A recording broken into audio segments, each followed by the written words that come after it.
What's up, YouTube? Jay here, coming at you with another video real quick. I wanted to talk to you guys about some stuff that went down, some unfortunate stuff, but we'll get to that.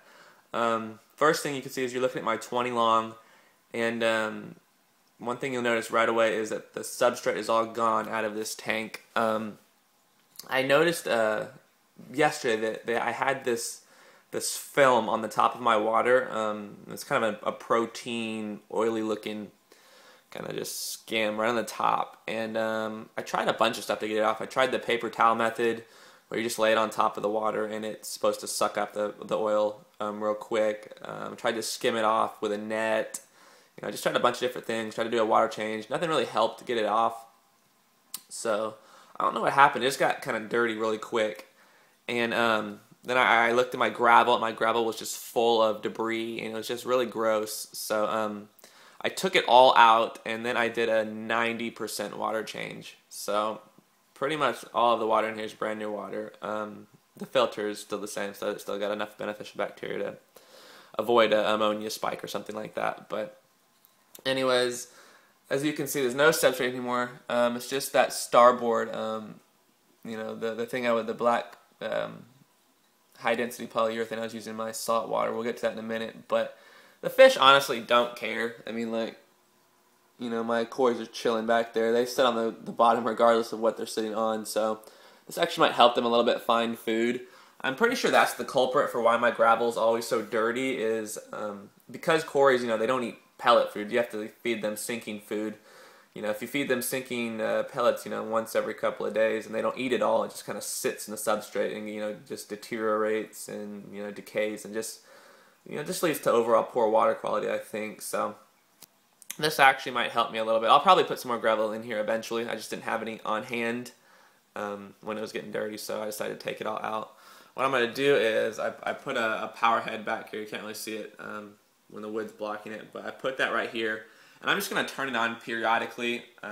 It does create quite a bit of flow in this tank, and the cores were getting kind of blown around. So I'm not going to leave it on all the time, but just whenever stuff kind of accumulates, I'm just going to use this to kind of, blow it along this edge of the tank towards the filtering tank for the canister. So hopefully that'll help me keep the water quality higher in this tank. I also changed the lighting on this tank. I threw my my T5HO fixture that was on my 29 gallon on this tank, and I also put a heater in here. So put some more equipment in this tank. Played with the bulb combinations. I actually kind of like what I've got. Let's see if you can see it in the water reflection. Yeah, there you go. So in the back is the white one is a 10K bulb, and then in front of that is one of the Max Plant Growth, one of the pink bulbs. So not many people might use it, but I don't know. I think it kind of creates a nice a color temperature in the water. The only plants in here are Nubius, so they're not real particular, I guess, about what light. Kelvin is Kelvin, really. So as long as you're in between 5,000 and 10,000, you should be good to go for plants. So kind of like this bulb combo, so I'm going to stick with it. But getting to the unfortunate part of the video, the bad news. As you can see, I've got the bottom for my old 29 in here. I've got a heater for my 29 in here. I've got the light for my 29 in here. So all that adds up to the fact that the 29 is unfortunately gone because I cracked it. I cracked the shit out of it. Super bummer. I was using that to get started in the saltwater part of the hobby, and honestly, I'll tell you guys what happened. I was switching stands. This is a metal stand from Petco, and the reason I was switching it was over here. That black one was over here. And I wanted to switch it because this tank, it doesn't have one on there right now, but it's got the bottom bars right here. So you can actually put two fish tanks on here. You put one fish tank on the top and then one on the bottom. And so I wanted to move it over, and I was going to put the 29 back right here in the same spot it was, and then I was going to move another 20 right here. But, I was cleaning the tank out, and I had just emptied it, and it was wet, and there was some water on the floor, and I slipped and dropped the tank, and it cracked in like 3 or 4 places. The sealant busted, so all the seams busted on 2 sides of it, and there was pretty much no saving it. So that kind of sucked. I've never actually done that before, broken a tank by dropping it. But you know what? What can you do, right? So, anyways, as much as that sucked, I'm not gonna let that stop me from doing salt water. I managed to save all the water because it was obviously empty before when I dropped it. Actually, it's in here right now. This is how I get my RODI water from my live fish store. I put them in these 6-gallon carrying containers. It's actually really handy because it's really skinny. I mean, it's heavy. It's like 50 pounds or something like that. But it's a real good way to transport water from the fish store to my house. And since it's only 25 cents a gallon, it's 25 cents a gallon to get RODI water. It's real economical. It's no problem. I don't have to buy a $150 dollar RODI filter. I just get it from the fish store. So, anyways, I'll show you what I'm working on now. I don't want to be deterred from doing my salt water, so I'll show you guys what I got. Picked this up yesterday, I believe it was, before I dropped my fish tank, actually. This is one of the new Aqueon Evolve 8s. The 8s are 8 gallons, but I don't think it's actually a full 8 gallons. First thing is it's acrylic. It's not glass. So there's no sealant. The edges is just bowed and it goes all the way around. And yeah, it's actually a pretty cool little kind of all-in-one nano tank. So that's what I'm gonna do for my salt water now. I'm just gonna make it into a nano instead of a big one. So the LED is probably crap. I'm gonna have to upgrade that to do corals, but that's all right. I don't have to worry about that right now since there's nothing in it.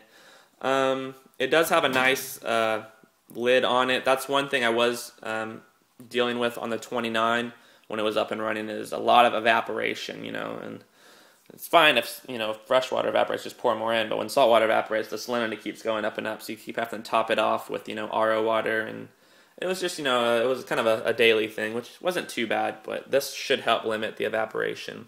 In the back part where all the filtration stuff is, first off, this is kind of designed for freshwater. So this right here is a filter pad that's got some carbon in it, which is more geared towards freshwater. But you can take it out. I mean, there's a pretty big media cartridge. I could throw in some live rock rubble, or try to put some other stuff, maybe Chemipure, or something that's geared more towards saltwater. So, anyways, that's where the overflow is right there. So the water goes in right there, goes through your filter media, pulls it down to the bottom, and then it goes into this chamber. Oops, don't know how well you can see that, but it's quite deep.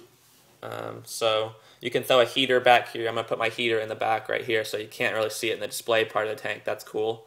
The pump is down at the very bottom, and then once it gets to the pump, it pumps it back out and shoots it to that outflow nozzle. So if you aim that at the surface, and then I have another power head maybe in the bottom left corner, I should have some pretty good surface agitation for this tank. The thing I like about it, mainly in the back, is it looks like, you can see right here, the light's got kind of a cool rubber covering so water can't get in there. But it looks like it's easily modified. You can do some modifications on it to, suit whatever you're doing. So this being a nano reef, I'm going to probably mess with it a bunch. The light, like I said, is probably not sufficient. There's a bunch of, 2 outer white circles of diodes, and then in the middle you got the blue ones. Those are for the moonlight. I honestly don't know anything about the the power output or spectrum, lumens, or anything about this light. I haven't really researched it yet, but I'm betting it won't be too handy for growing anything. So that's going to be upgraded. I've been looking at some Boost LED light bulbs, the screw-in type, the socket. So it's pretty expensive. It's about like $100, I think, total. But it looks like it'll be pretty sexy on a cube design. This is, I think, 13 all the way around, 13 by 13 by 13. So kind of a cool dimension for a reef.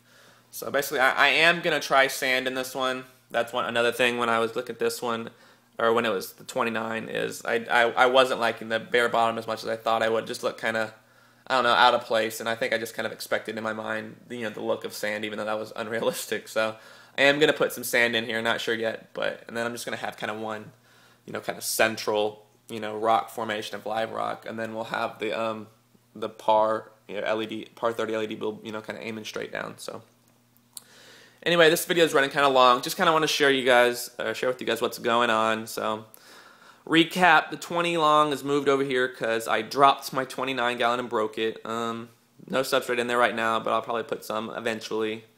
Got this new Acreon 8. It's going to be my nano reef, and yeah, that's about all I got for you guys.